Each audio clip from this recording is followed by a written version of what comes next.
After a fierce storm swept across Sanday in Orkney in February 2024, something extraordinary was uncovered beneath the waves and the sand. The remains of a long-lost ship, weathered, buried and forgotten, had resurfaced after centuries. The community in Sanday rallied around to care for the fragile wreck, working closely with experts and funders to ensure the significant discovery was preserved after being exposed to the air. In September 2024, a massive freshwater tank was installed at the Sanday Heritage Centre, marking a crucial step in the race to save the ancient timbers. Now, after careful scientific research and intensive time in the archives, we can reveal astonishing results.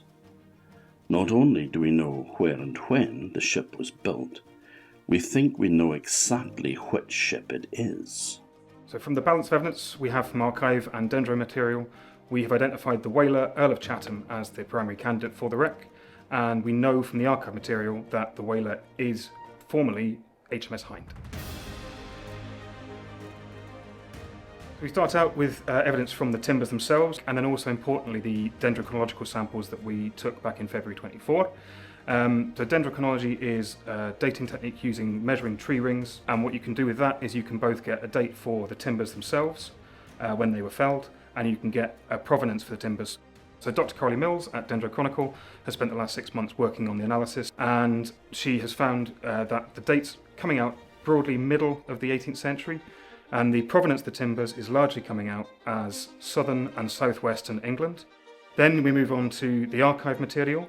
So we have a wreck list of 270 wrecks across the island from 1480 through to 1973.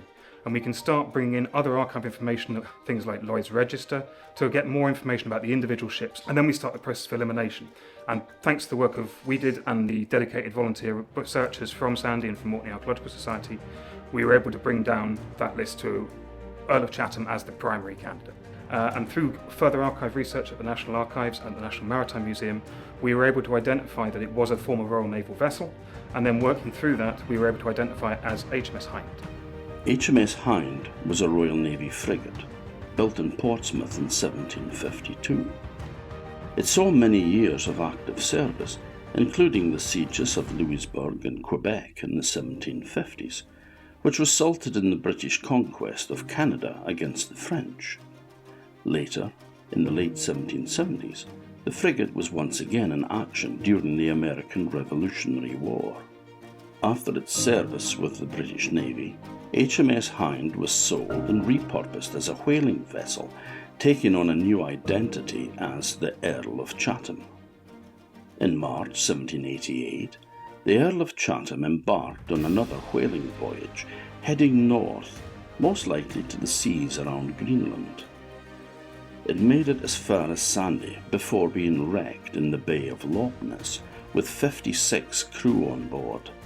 Remarkably, all survived. After spending centuries beneath the sea, the story of this remarkable wreck is finally being uncovered.